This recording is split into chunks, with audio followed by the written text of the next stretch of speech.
Hi, people of Reddit. I'm Whitney, 18, female, and my bully parents are finally getting justice for what they did, and I am happy about it. To give you a little backstory, let me tell you about my mom, Eleanor, 48, female, and dad, Max, 51, male.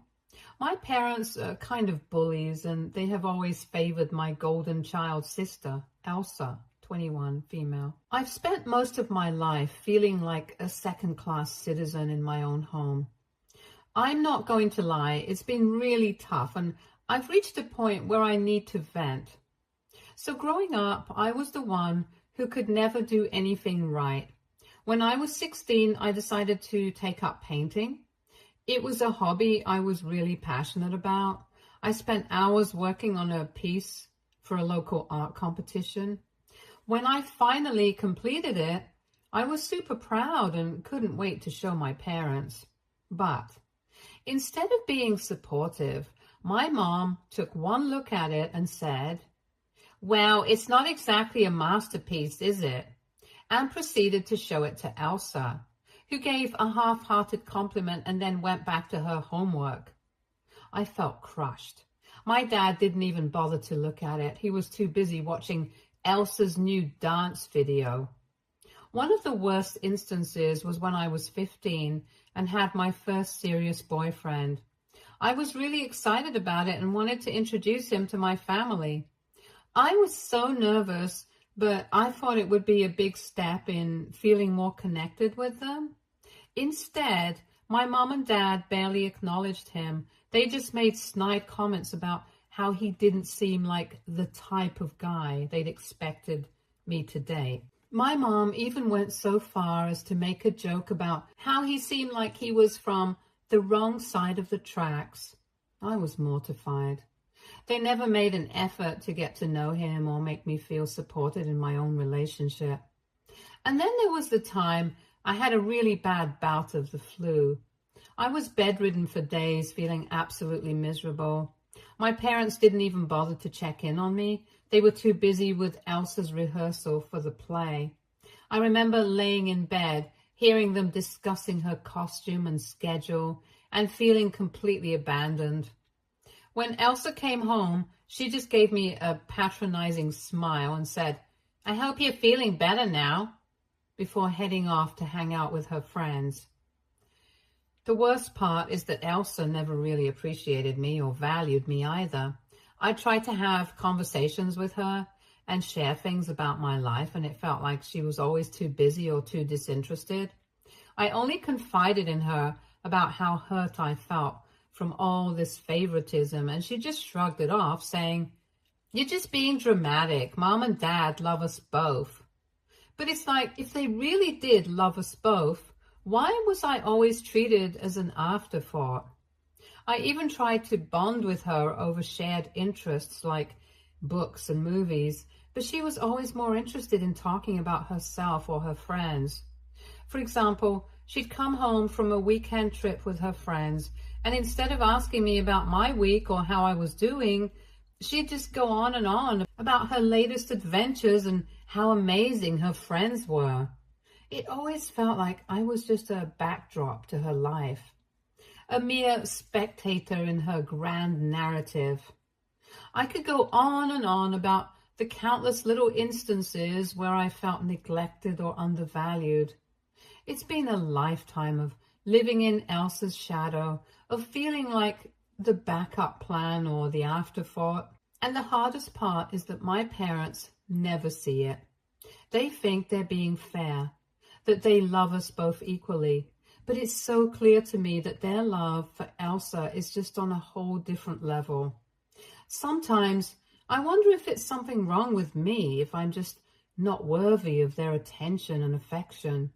But then I think about all the things I've done, all the ways I've tried to prove myself. And it's like, no matter how hard I try, it's never enough. I've even tried to talk to my parents about it, but they just dismiss me or tell me I'm being overly sensitive. They say things like, "You're imagining things," or "Elsa's achievements are just more visible." but it doesn't make the sting any less painful. So 2 days ago was my 18th birthday. For context, Elsa and my birthday are just 1 day apart, so you can imagine how our family celebrations typically go. Growing up, I've always had this sinking feeling that my birthday was just overshadowed by Elsa's. But this year, I decided to keep things simple. I knew better than to expect a big celebration at this point. I've pretty much stopped dreaming about anything extravagant, so I told my parents that all I wanted was a quiet dinner at a nice restaurant with just a few of my friends and family. Honestly, I figured it was a modest request given everything. I was really excited about this birthday.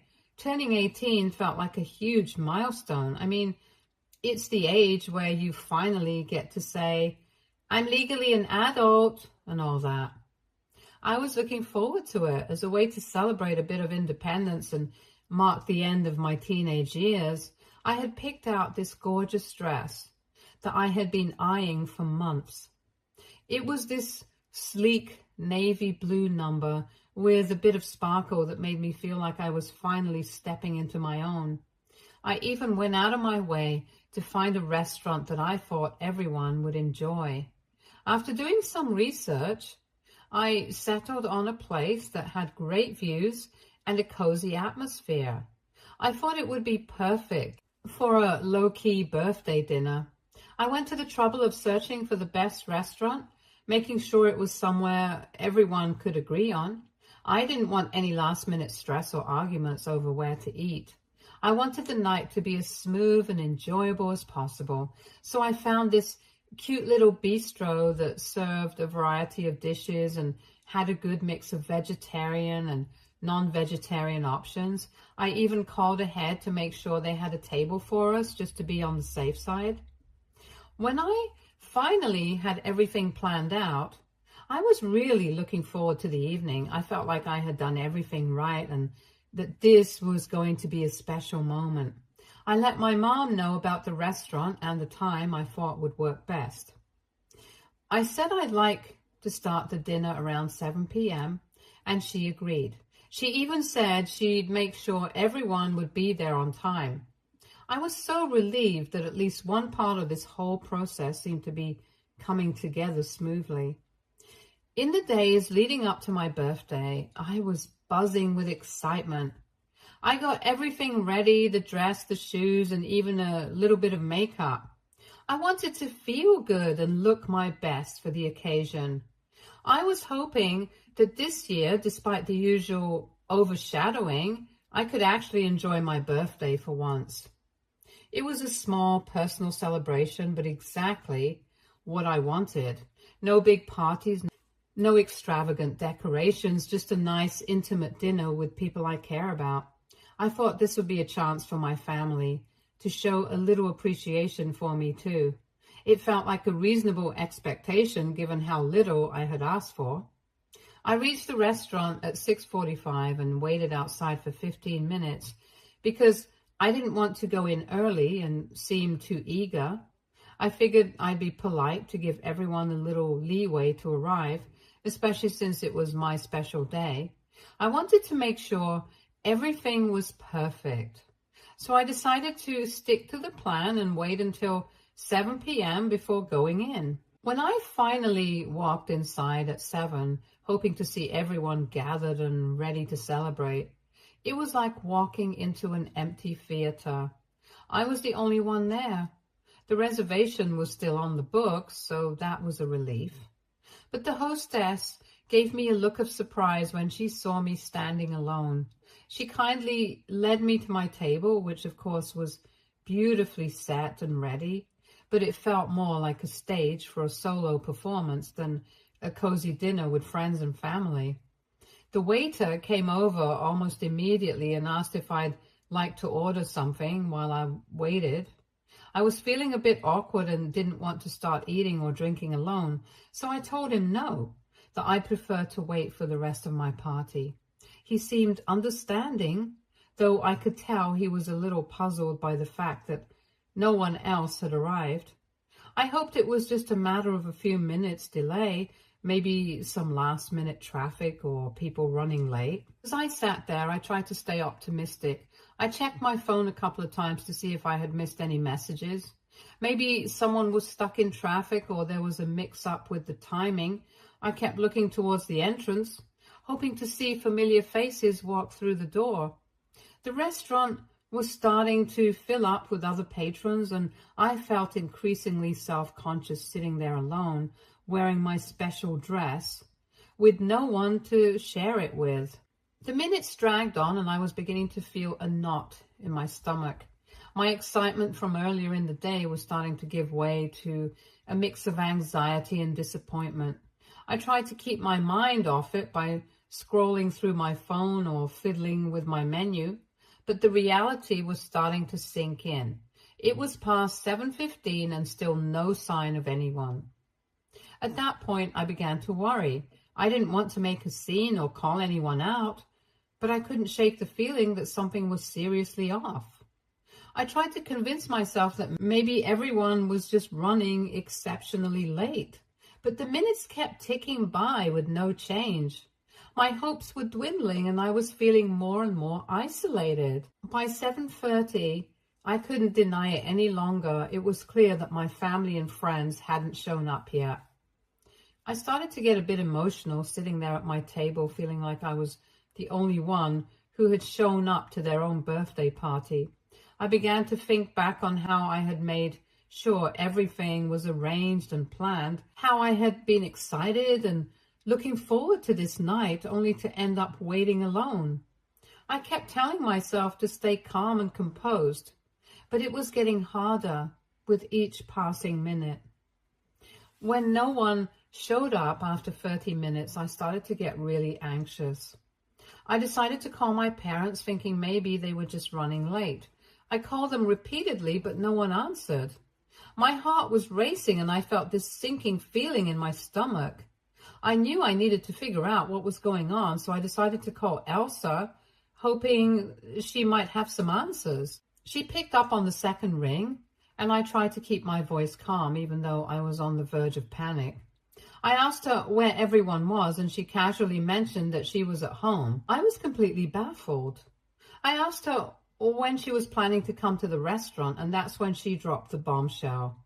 She said, "Oh, I forgot to tell you, but we had to cancel the party. Mom wasn't feeling well."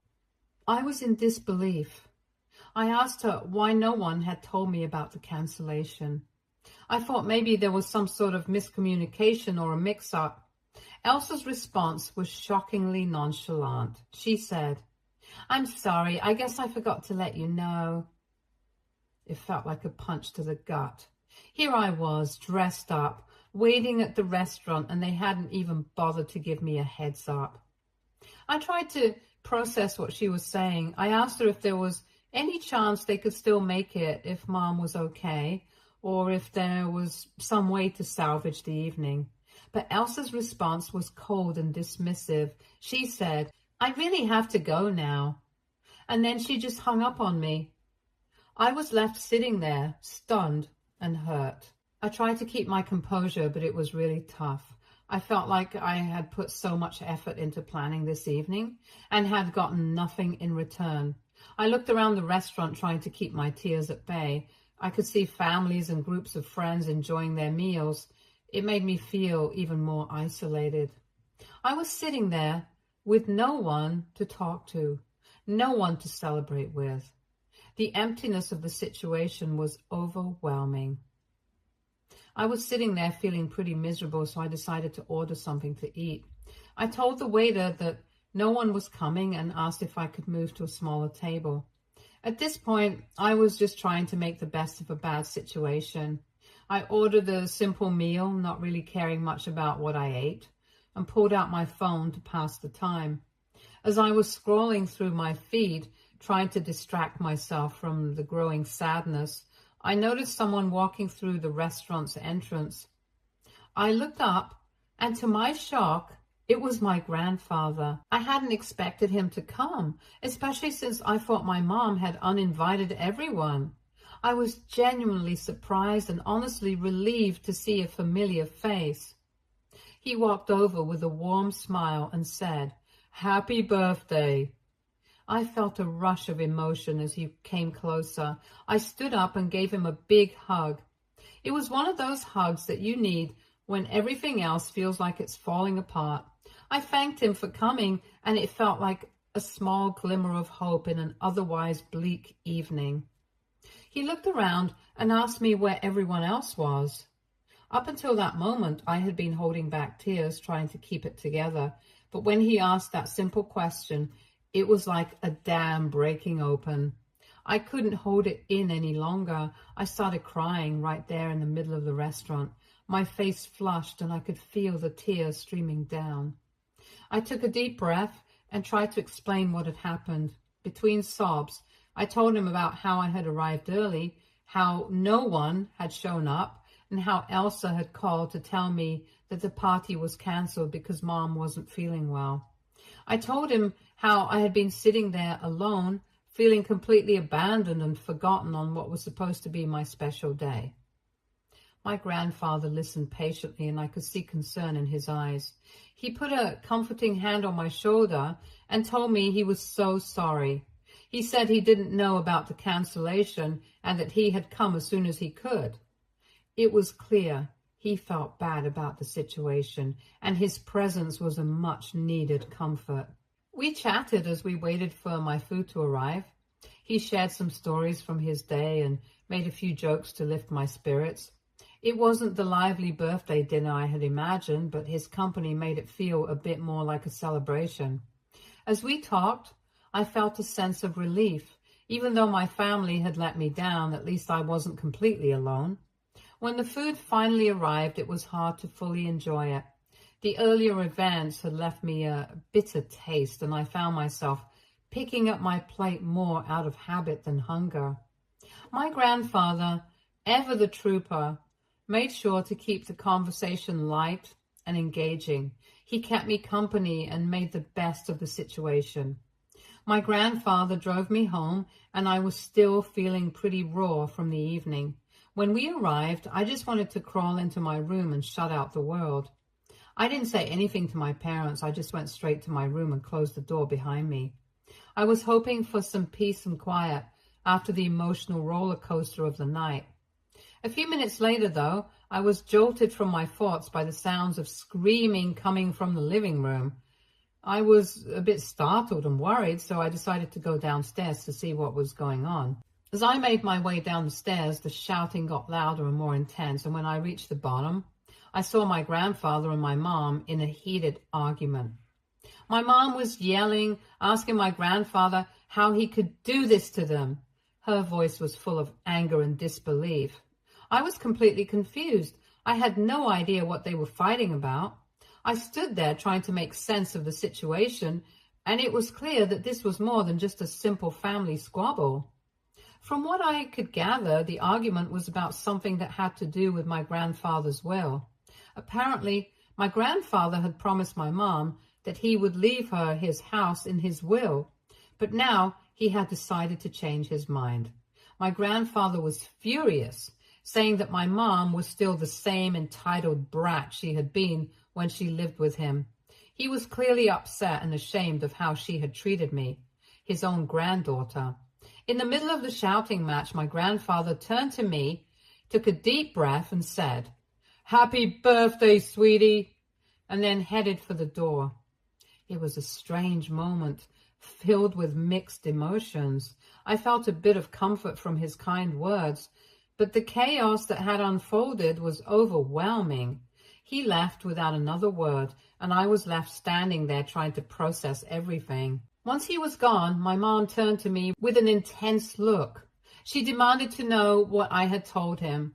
I was caught off guard by the question, but I tried to stay calm. I simply said, "Nothing, just the truth."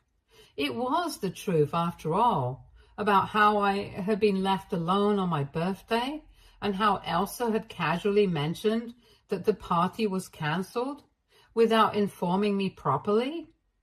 My mom's face contorted with anger, but before she could say anything else, I just turned and walked back to my room. I closed the door behind me and leaned against it, feeling a mix of exhaustion and frustration. I had hoped for a quiet end to a difficult day, but it seemed like the night was far from over. Eventually, I lay down on my bed, trying to calm my racing thoughts. I felt emotionally drained and wished I could just fast forward through the rest of the night. The arguing had left me feeling even more isolated, and I couldn't shake the sense that I was caught in the middle of something much larger than myself. The evening had not gone at all as I had planned, and I was left wondering if things would ever change, or if this was just how things would always be. As I closed my eyes, I hoped for some semblance of peace and a better start to the next day. When I woke up the next day, I felt like I was in a completely different world. The entire atmosphere in the house was icy and uncomfortable. My family was treating me with this cold distance that made me feel like I was invisible. It was a stark contrast to the usual chaos and warmth of family interactions. I walked downstairs and immediately noticed that things were already set up for Elsa's birthday. It was like a complete switch had been flipped overnight. My mom was bustling around the kitchen, clearly feeling better, and she was cooking up a storm. The house was filled with the smells of what I could only guess were preparations for a big birthday celebration. I felt a pang of sadness and frustration as I realized how different things were from the night before. I tried to keep my emotions in check, but it was really hard to see the celebration for Elsa being planned so meticulously, while my own birthday had been so disregarded.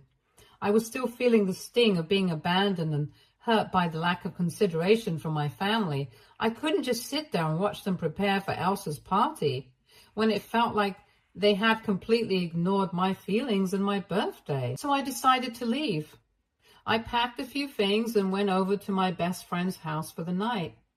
I needed a break from the tension and the cold atmosphere at home. I needed somewhere to go where I felt welcomed and understood. My best friend's place was a sanctuary where I knew I could at least feel a little bit of normalcy and comfort. It was an impromptu decision, but it felt like the right one at that moment. The weird part was that even after I left, my mom didn't even bother to call me. There was no text, no call asking me to come back for Elsa's birthday. It was like my absence didn't matter to them at all. That was a huge blow to my already bruised feelings. It made me wonder if they really didn't want me there, or if they just didn't care enough to make an effort to reach out. So now I'm sitting here at my best friend's house, writing this post, trying to make sense of everything that's happened. I'm feeling a mix of anger and sadness. That's been hard to shake off. It's frustrating to feel so disregarded by the people who are supposed to be closest to me.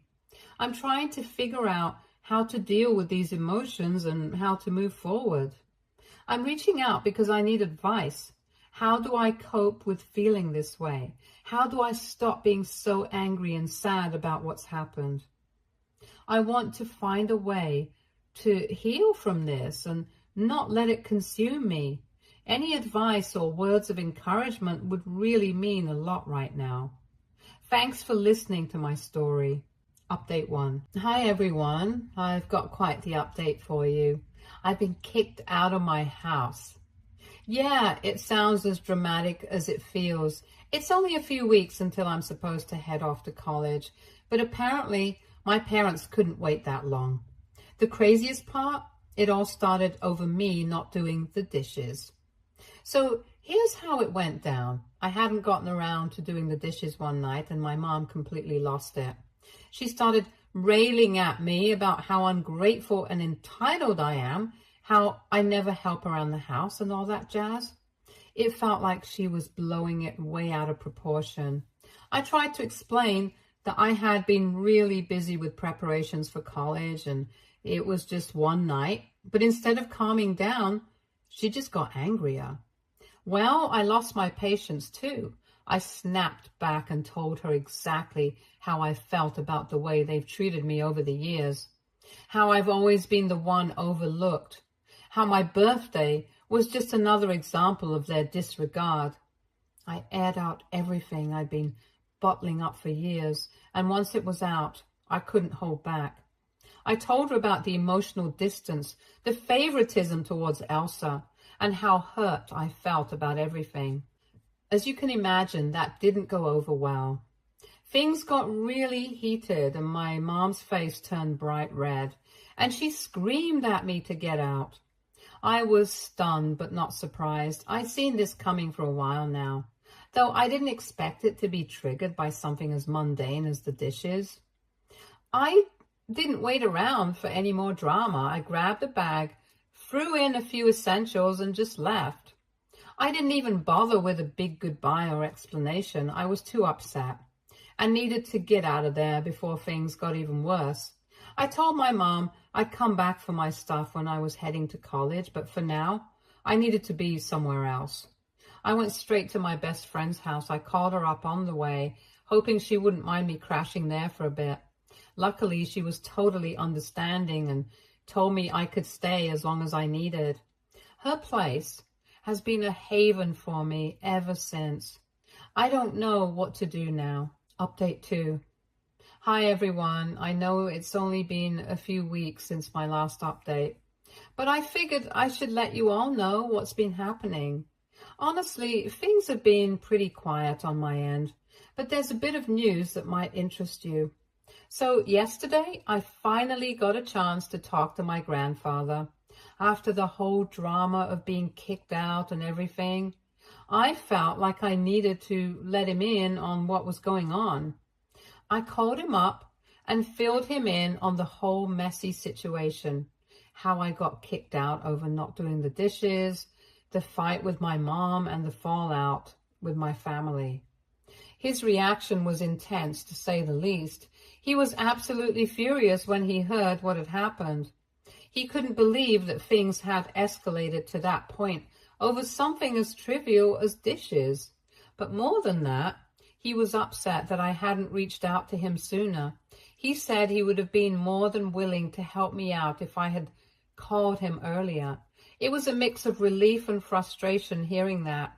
Relief because he was willing to help, but frustration at the timing of everything. We ended up having a pretty long conversation about what had happened and how I was feeling.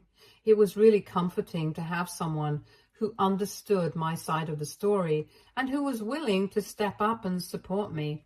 He reassured me that he was on my side and that I shouldn't feel like I had to go through this alone. It felt good to know that there was at least one person in my family who was genuinely supportive. My grandfather has decided to come over the day after tomorrow to help me get my stuff from my parents' house. It's a huge relief to know that I won't have to deal with this by myself. He's going to help me pack up everything I need for college and get it all sorted out. I'm honestly a bit nervous about going back to the house and facing my parents again, but having my grandfather there makes me feel a lot more confident. Update 3. Hi everyone. So I've got another update for you, and unfortunately it's a pretty rough one. Yesterday was supposed to be the day when I finally got my stuff from my parents' house with the help of my grandfather. However, things took a really terrible turn. When we arrived at my parents' house, I was shocked to find that almost all of my belongings were gone. It turned out that they had either thrown away or donated pretty much everything. All that was left were a few old notebooks. I couldn't believe my eyes. It felt like a total violation of my personal space and belongings. I was at a loss for words. Naturally, I confronted my parents about it. I asked them what had happened to my stuff and if they knew where it all went. Their reaction was to laugh at me. They actually laughed. It was like they found my distress amusing. I was stunned and heartbroken. It was like a final slap in my face, and I couldn't hold back my tears. My grandfather was absolutely furious when he saw how they treated me. His face was red with anger, and I could tell he wanted to confront them more aggressively, but he kept his cool. Instead of getting into a big argument, he decided it was best to just leave. It wasn't worth escalating the situation further, especially since I was already in such a fragile state. We got back into the car, and that's when the tears really started to flow. I was crying pretty hard, feeling utterly defeated and emotionally drained. My grandfather, being the incredible support that he is, did his best to comfort me. He told me he was so sorry that things had turned out this way and that he wished he could have done more. He reassured me that I wasn't alone and that we would figure this out together. To lift my spirits and make sure I had what I needed for college, my grandfather took me shopping. It was a bit surreal walking through stores, picking out things I needed for the next chapter of my life, while still feeling the sting of what had happened. But his kindness and determination to help me get back on my feet really meant a lot.